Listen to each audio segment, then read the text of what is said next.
I stood near the edge of the white canopy, holding a gift wrapped in pale gold paper and tied with a velvet ribbon. My sister had always loved soft tones. Even as a child, she never liked things too loud. She said pastels made her feel elegant. I'd chosen the wrapping deliberately, thinking maybe that gesture would mean something, that she would see I was trying. The sun had just begun its slow descent, spilling amber light over the lake behind the ceremony tent. Laughter floated on the air like drifting petals. People clinked champagne glasses and posed for photos under the string lights. Music hummed from hidden speakers, too cheerful for how my chest felt. Then I saw him, my father, cutting across the grass with a gait I recognized from my childhood. Fast, heavy, and full of purpose. His face was unreadable, but the tension in his jaw told me this wasn't going to be another quiet attempt at guilt. "You really said no?" he asked. No greeting, no preamble. Just the question, sharp as broken glass. I blinked. "Yes," I said. My voice didn't tremble, though my fingers tightened around the gift bag. "It's my house, Dad. I paid for it. Every dime." He scoffed, stepping closer. The scent of his cologne, cheap sandalwood and sweat, hit me. "After all, we've done for you. You think it's fair to let your sister struggle while you sit in that big house alone?" "She has a husband," I replied, "and a trust fund. You helped them already. I'm not a resource to be passed around like furniture." He leaned in. "You're being selfish," he hissed. I opened my mouth to speak, to defend myself. Maybe to explain one more time how I worked 3 jobs to buy that house, how I'd sacrificed relationships, sleep, even health just to have something of my own. But before I could say a word, it happened. A blur of silver, a sharp cry, mine. Then silence.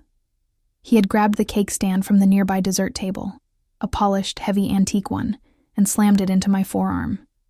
It wasn't a full swing, more like a cruel swipe, but it was enough to send pain shooting up to my shoulder. Enough to make me drop the gift. The stand clattered onto the grass.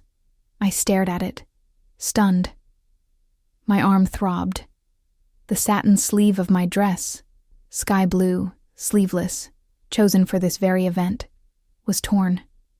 Frosting smeared across the fabric from the contact, and no one moved. Guests turned their heads. Some gasped, others pretended not to see. My mother stood a few feet away with a champagne flute halfway to her lips, frozen like a statue in the sun. My sister, still in her lace gown, glowing under the lights, looked at me with something that wasn't quite shock. It was worse. It was resignation. As if she'd expected this. As if she had already made peace with the idea that hurting me was an acceptable price for her comfort. No one came to me. No one asked if I was okay. My father adjusted his cufflinks and walked, away like nothing had happened. I bent slowly, picked up the gift with my uninjured hand, and tucked it under my arm. Then I turned and walked out of the tent, out of the wedding, out of the carefully curated celebration of family unity. The photographer lowered his camera as I passed him, his mouth open but empty of words. I didn't cry. Not then. What I felt wasn't even pain. Not yet. It was a coldness, an iciness that started at my bruised arm and spread inward. A realization settling into my bones like winter. I was truly, finally, and utterly alone. Not because I'd done something unforgivable, but because I dared to say no. Because I kept something for myself. That night I drove home with the radio off. The sky was ink black, the stars hidden behind clouds. When I reached my driveway, I sat in the car for a long time, staring at the porch light I'd forgotten to turn off. The rosemary bush beside the steps swayed gently in the breeze, like it was waving to me. Inside, I peeled off the ruined dress and stood in front of the bathroom mirror. The bruise on my arm was already blooming, a violent marbling of red and purple. I pressed my fingertips to it. Then I opened the medicine cabinet, found an old bottle of antiseptic, and tended to it, silently. Later I placed the gift, still wrapped, on the mantel. It looked like it belonged there more than it ever did at that wedding. And still, I didn't cry. Instead, I poured myself a glass of water, sat on the edge of my bed, and listened to the silence of my house. The silence I paid for. The silence I earned. It was cold, yes, but it was mine. I wasn't supposed to outgrow them, not in the way that mattered. I could get degrees, hold down jobs, send money home when things got tough. But the moment I started living for myself, they called it a phase, temporary, ungrateful. I was the eldest daughter, the helper, the keeper of peace, the one who stayed when Mom got sick and everyone else fell apart. Back then, I thought love looked like sacrifice. And I was always offering pieces of myself, carving away hours, dreams, even relationships, just to keep the family intact. So when I signed the closing papers on the house, I didn't tell anyone for weeks. It was a little two-bedroom in need of everything, plumbing, floors, sanity, but it was mine. The paint peeled like old wallpaper in my childhood bedroom. The light switches stuck. The backyard was overgrown with weeds tall enough to hide a child. But when I stood in that empty living room, sunlight streaming through the dusty windows, I felt taller than I ever had in my life. I scrubbed every corner of that house by hand. Painted the walls myself, listening to old jazz records while the fumes gave me headaches. I found vintage brass doorknobs at a salvage shop and installed them one by one. I planted rosemary and thyme in a chipped planter by the kitchen window, because it reminded me of the way my grandmother used to cook, heady, slow, and full of intention. Every room had a story. My story. But when my father visited 6 months later, he barely glanced at the place. Said I should have waited for a man to do this with. That it was too big for just one person. My sister giggled like it was a joke, but I saw the truth in her eyes. She thought I was playing pretend, living out a fantasy that would eventually give way to a more acceptable version of adulthood, one with a husband, with shared deeds, with the kind of submission my mother wore like perfume, invisible but always there. I nodded, made tea, tried not to flinch when they commented on how I still hadn't furnished the guest room. Empty rooms are bad luck, my mother said. I didn't bother explaining that I kept it that way on purpose, that sometimes I just liked the silence. Later that night, I overheard my father tell my sister in the hallway, "It's just a matter of time. She'll come to her senses." That was the pattern. Always the implication that I was missing something, or someone, that my independence wasn't admirable. It was inconvenient. A challenge to the way they'd always measured worth.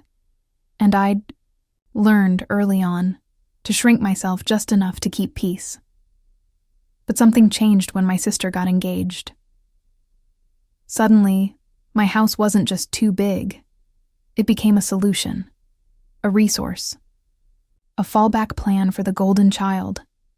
I still remember the first time my father brought it up. We were sitting at the dining table, his favorite place for confrontations masked as family meetings.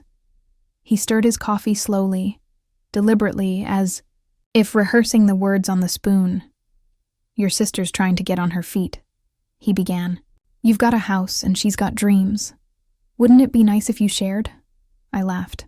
I actually laughed. "You want me to what? Move out and hand her the keys?" "Don't be dramatic," he snapped.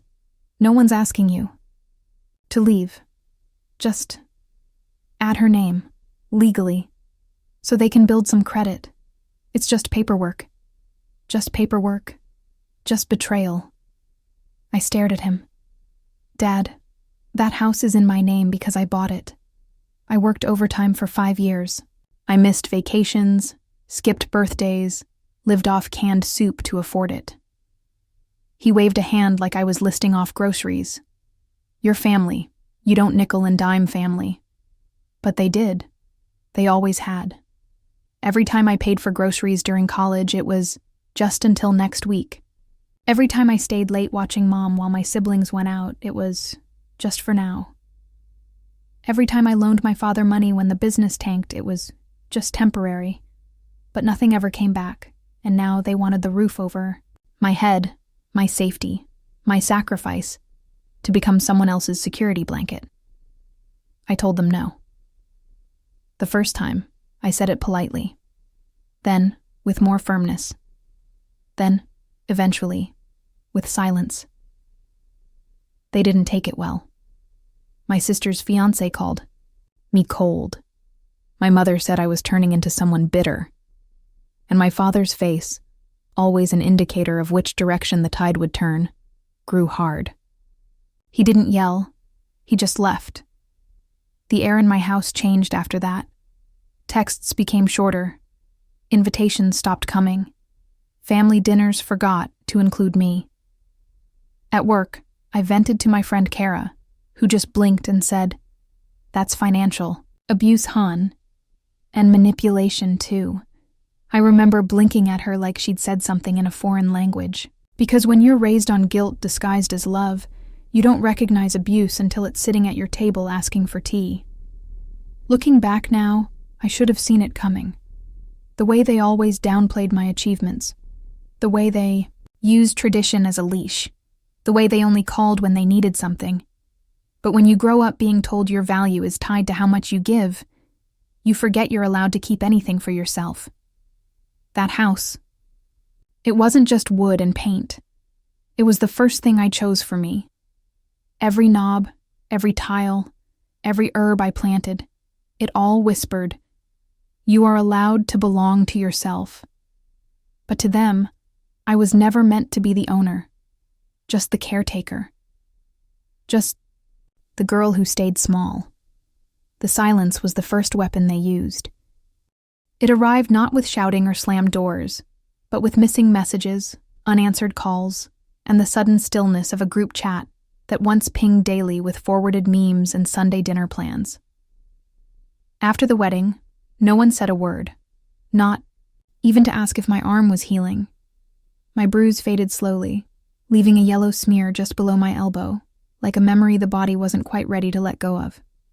But the pain stayed internal, in the space between my ribs, in the empty inbox, in the quiet that came after years of being everything to everyone.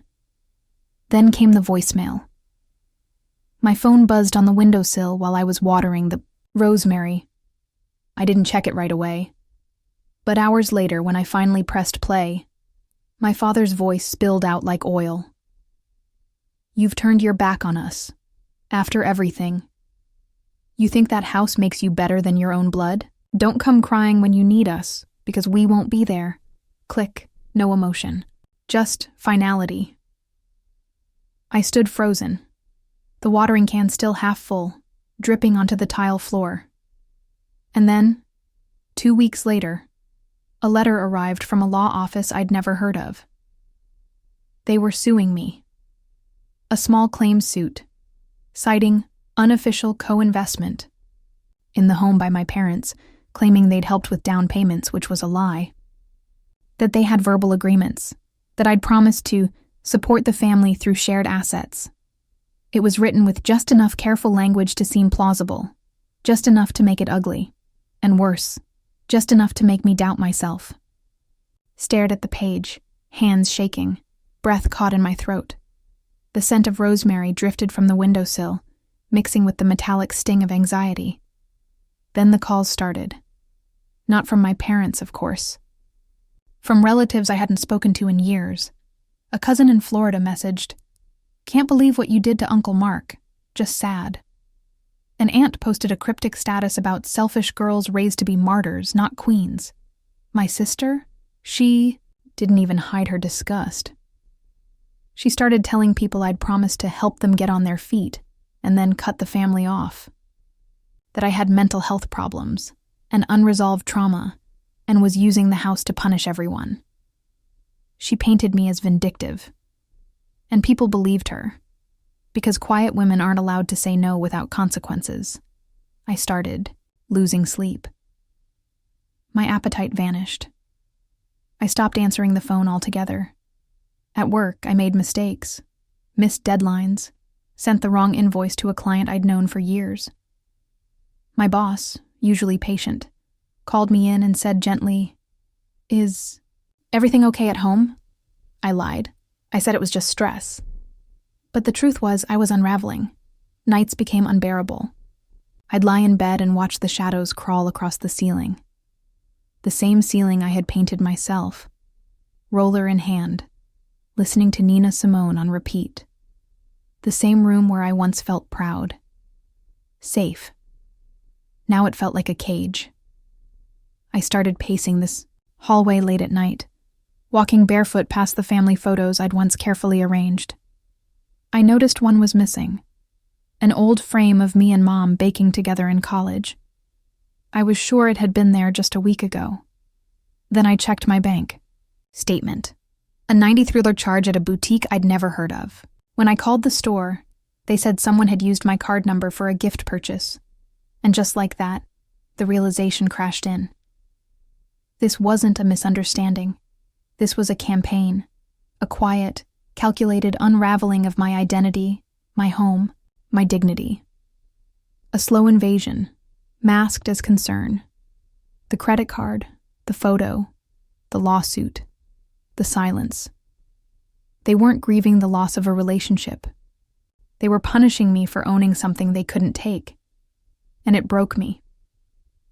One night, I sat on the floor in my hallway, back pressed against the wall, and I wept.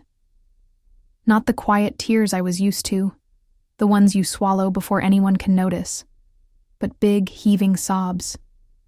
Ugly, loud, gasping. I cried for the girl who once thought love meant obedience. I cried for the woman who thought boundaries made her cruel. I cried for the years I spent shrinking, giving, apologizing. And then, somewhere between sobs, I stopped. Just stopped. The silence wrapped around me, but this time, it felt different. Not hollow, not cold, just clear. And in that clarity, a thought rose up like steam from hot pavement. They're not going to stop. Not until they wear me down. Not until I give in. Not until I erase myself again. But this time, I wouldn't. I stood up. My legs were shaky, but my mind wasn't. I walked into the kitchen, made tea with the last of my lavender leaves, and sat at my laptop. A blank document blinked at me. I titled it, Timeline of Events, Evidence, Witnesses. I started writing. I listed every visit, every conversation, every date and message and just paperwork request. I attached screenshots, emails, voicemails. I printed bank statements, highlighted irregularities, and cataloged missing items from the house. I added notes on tone, context, passive-aggressive phrases I'd normalized, every time someone called me ungrateful, every time they called my independence selfish, every threat disguised as advice, every kindness weaponized later. I documented it all. This wasn't just for court. This was for me. To remind myself I wasn't crazy, that there was a pattern, a plan, that I was finally seeing it for what it was. By sunrise, I had 10 pages. 10 pages of proof that saying no had never been the crime, having something they couldn't control, that was. I closed the laptop and stared out the window at the pale gray sky. The rosemary plant swayed gently in the morning breeze. The same breeze that once carried hope, now carrying something sharper. Resolve. They thought they'd broken me, but they forgot. I built this house with my own 2 hands, and now I would rebuild myself too. I didn't pack much. just the essentials. A few sweaters, my notebooks, some toiletries, and the framed photo of my grandmother that always sat on my writing desk. I left the rosemary plant on the windowsill. Left. The dishes in the drying rack. Left the house like it had breath, still warm from my presence, but paused. I leased it to a friend from work. She'd just gone through a divorce and needed a place. I told her to water the herbs and ignore the photo albums in the linen closet. I didn't tell her why I was leaving. She didn't ask. That was enough. The apartment above the flower shop was nothing like the house I built, but that was the point. It was tucked above a storefront on a quiet street 2 towns over. Pale yellow siding. A green awning out front. The kind of place you'd walk past without noticing if the breeze didn't carry the scent of lilies and carnations up the block.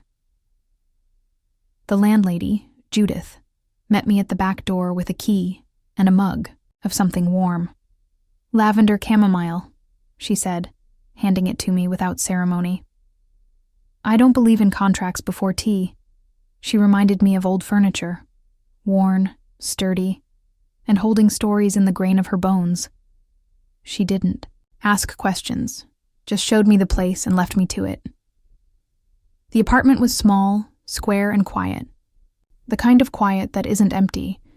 It's intentional, like the silence after a poem ends. The walls were lined with old wallpaper that peeled in the corners. The hardwood creaked. There was a single window above the kitchen sink that caught golden light around 3 in the afternoon. I slept on the floor that first night, wrapped in a wool blanket I found in the closet. I didn't dream. I just rested. The way soil rests before spring. The days that followed moved slowly, like honey, warming in a glass jar. I took long baths, let my hair dry naturally, and stopped checking my phone before bed. I wandered the block in the early mornings, watching shutters open and dogs pull leashes down cobblestone paths. I scribbled fragments of memory in a journal I'd buried in the bottom of my suitcase. Sentences like, "The silence here doesn't punish me. My worth is not a transaction. I was a home before I built one." I found a therapist on a flyer taped to a lamppost. Her office was 2 streets over, above a bakery that smelled like cardamom and orange peel. Her name was Amira, and she wore oversized sweaters and listened like it was an art form. The first time I told her about the cake stand, she didn't flinch, just nodded slowly and said, "That must have felt like being erased in front of the world." "Yes," I whispered. "Exactly that." She asked me to write down every time I had said yes when I meant no. It took 3 pages. She asked me to name one thing I'd built entirely for myself. I said, "My house." Then, after a pause, "Myself, maybe." She smiled. "Good. We'll grow from there." Weeks passed. I found a rhythm. I picked up freelance design work again. Just enough to pay bills and buy overpriced butter and the fancy tea Judith kept in mason jars by the stairs. Judith, it turned out, had been a widow for 12 years. Her husband ran the flower shop before her. She never remarried. "Too fond of my peace," she said. "Men tend to think solitude is a problem to fix." We became quiet companions. She'd leave me fresh dahlias outside my door some mornings. I'd fix the broken faucet in her kitchen one afternoon. Nothing owed, nothing expected. Then, one Thursday, a package arrived with no return address. Inside, a photo album. My name was written on a sticky note in my sister's handwriting. I almost threw it out. But something told me to open it. Inside were photos I thought I'd lost when they went through the house. Pictures of me sanding the floors barefoot, my hands covered in dust. A close-up of the rosemary planter. And there, tucked near the back, a Polaroid I didn't remember taking. It was me in the kitchen week 1, hair in a messy bun, paint on my cheeks, smiling, beaming really, the kind of smile that doesn't ask permission. I sat on the floor and stared at it for a long time. That girl. That version of me. She didn't yet know how hard it would get, but she knew who she was. I taped the photo to the wall above the bed. The next morning, I woke up before the sun and didn't feel hollow. I made tea, opened my laptop, and started writing. Not a timeline this time, but a manifesto. A reclamation. Something between truth and testimony. Not for them. For me. Later that day, I sat outside the shop with Judith as she trimmed a bouquet. "Do you believe people can change?" I asked her, out of nowhere. She didn't look up, just kept snipping stems. "No," she said, "but I believe they can stop pretending to be small." That night, I walked through the apartment barefoot, the wooden floors cool beneath my skin. I lit a candle I'd been saving. Lavender and citrus, and I realized I wasn't angry anymore. Not in the way I used to be. Not with fire and ache and sadness. I was clear. Like winter air. Like still water.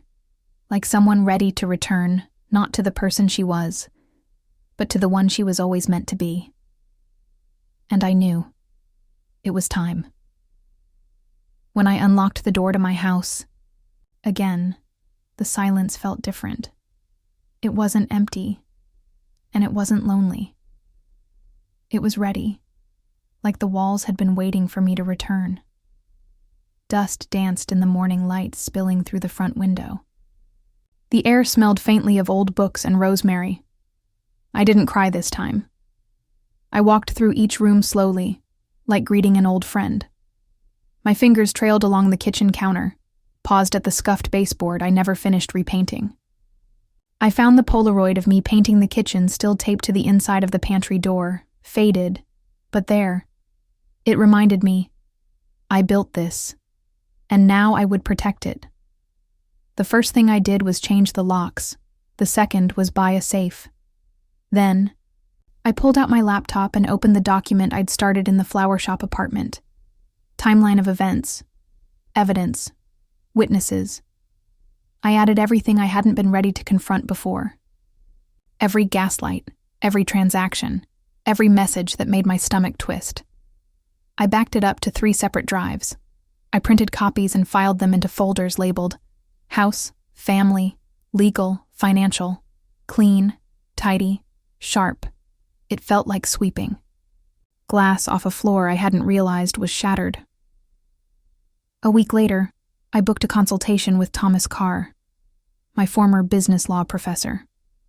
He'd always been blunt, bordering on icy, but he taught me more in one semester than most people learn in years. I found his name on the alumni directory, and to my surprise, he agreed to meet. His office hadn't changed, still crowded with dusty law books, abstract art, and the smell of leather and coffee. I handed him the folder labeled House. He flipped through it with silent precision, his brow rising incrementally as he read. After 30 minutes, he closed the file and looked up. "You've got enough here," he said slowly, "to bury them in paperwork for 2 years. Maybe more." I let out a breath I hadn't realized I was holding. He glanced at me. "You want a lawsuit?" I shook my head. "No. I want protection. I want peace. I want to make it unmistakably clear that they don't own any part of my life. Not legally, not emotionally, not financially." He nodded, as if approving a strategy. "Then let's start with refiling title deeds. We'll do asset protection, structuring. You'll also need to freeze your credit and monitor bank accounts. I can refer you to someone good." "Do it," I said. My voice didn't shake. Over the next few weeks, I followed every instruction. I updated my insurance. I installed a new security system with cameras and remote access. I changed my will. I locked down every vulnerability, every open door they might have slithered through. And then, I did something I never thought I would. I started writing publicly. Not under my name, of course. I created a blog under the pseudonym The Quiet Deed, a place where I wrote about emotional theft, about family manipulation that hides behind duty, about the bruises people don't see, the kind that come from whispered expectations and poisoned loyalty. I posted my first article at midnight on a Tuesday. When they say you owe us, but you paid everything. By morning, it had 100 shares. By the end of the week, I had messages from women all over the country. One wrote, "I almost co-signed a mortgage with my brother. Your story made me pause. Thank you." Another said, "I've spent years feeling guilty for choosing myself. You reminded me it's okay to stop bleeding for people who call it love." Each message felt like a small brick in the foundation I was rebuilding inside myself. Then came the twist I didn't expect. I was going through some old emails, digging for receipts, when I found a thread my father had forwarded months earlier. It led me to a rental agreement for a small commercial property owned by my grandmother's estate. Technically, it belonged to the family trust, but I hadn't looked into it for years, and there it was. My sister and her husband had been living in the upstairs unit of the property rent-free for over a year, telling the estate lawyer they couldn't afford payments while decorating the place with brand new appliances and sending out Christmas cards with gold foil lettering. The estate accountant had finally started documenting missed payments. Attached were scanned copies of utility bills in my sister's name and a log of ignored calls. In the notes section, no rent collected, tenancy unverified, claims of verbal family agreement. Sound familiar? I printed every page, highlighted every lie, and I didn't cry. I didn't even feel rage. I felt nothing. It was like standing in the eye of a storm you no longer feared. You just watch the wreckage swirl, knowing you're not part of it anymore. I placed the documents in the folder labeled Truth. At night, I sat on my porch under the amber glow of the old porch light and sipped my tea. My rosemary bush had grown wild in my absence, spilling out of its pot, stretching toward the moonlight like it had something to say. I listened to the quiet, and I realized I didn't hate them. I didn't even want revenge. I just wanted them to stop touching the things I loved, to stop writing themselves into chapters they never helped me build, to see themselves not as victims of my boundaries, but as the architects of the wall I finally built between us. The next morning, I called Thomas. "I want one final step," I said. "A cease and desist, addressed to both of them." He was quiet for a moment. Then, "It'll be clean, legal, unmistakable." "Good," I replied. "That's all I need." He paused again. "You sure you don't want more?" I looked around my home, the one with light in the kitchen, with quiet rooms and plants that remembered me. "Yes," I said. "Because I already have more. More peace, more clarity, more of myself than I've had in years. And the thing is, I didn't need to burn them down. I just had to stop handing them matches." The invitation arrived in a thick white envelope with gold embossing and scripted letters that curled like ribbon. It was for my parents' 35th anniversary party, a celebration of love and legacy, as the card said. Legacy. That word tasted bitter now. Still I went. Not out of obligation. Not to make peace. I went because closure doesn't come from silence. It comes when you stand still in the storm and don't flinch. I wore a black jumpsuit. Clean lines, no frills. I pinned my hair back the way my mother never liked. Tight and high. I arrived 5 minutes late and didn't apologize. The venue was a restored barn-turned ballroom outside town, draped in white linen and dripping with fairy lights. Music floated through the air, polished and too cheerful, like it didn't know who it was trying to comfort. Laughter sparkled in corners, glasses clinked. Old friends smiled through careful layers of foundation and familiarity. I saw them before they saw me. My father by the bar, shaking hands and holding court. My mother laughing with her sisters like nothing had ever fractured. My sister, in a champagne-colored dress, sipping from a flute, and turning away when our eyes almost met. They looked like a family, if you didn't know better. But I did. I carried the envelope in a structured leather clutch. Neat, minimal, like everything else. About me now. Inside, copies of the cease and desist, the deed records, photos of the missing items, notarized statements, and 3 lines in bold legal font that made it clear they no longer had access to any part of my life. I walked slowly, deliberately, toward my father. The music dimmed behind me, like it knew something was about to shift. He turned at the last second. His smile dropped. "Hello?" I said. My voice was calm, even. He looked me over like I was someone he used to own but had lost. "The receipt for. You're not welcome here." I opened the clutch and handed him the envelope.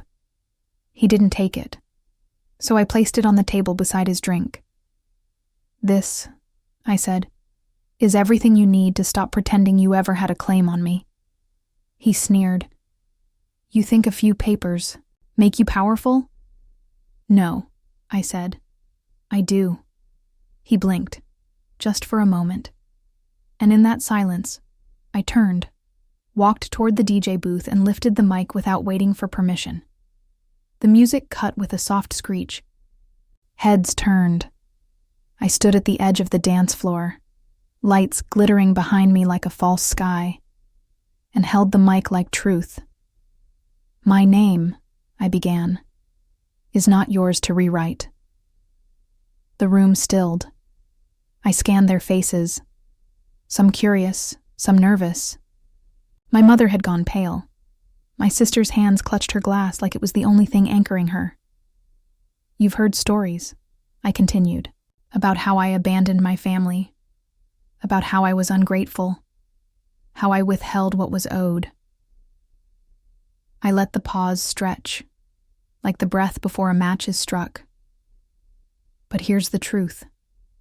I built my home with my own hands. I paid for every brick, every light bulb, every inch of floor, and when I refused to hand it over, I was punished, gaslit, isolated, lied about. My voice didn't shake. I didn't cry. I felt clear. My father hit me with a cake stand at my sister's wedding because I said no. No to being used. No to giving up what I earned. No to being small. Gasps rippled. A fork clinked to the floor somewhere. My sister looked away. "I'm not here for forgiveness," I said. "I'm not here for drama. I'm here because I needed to speak this truth out loud. For myself.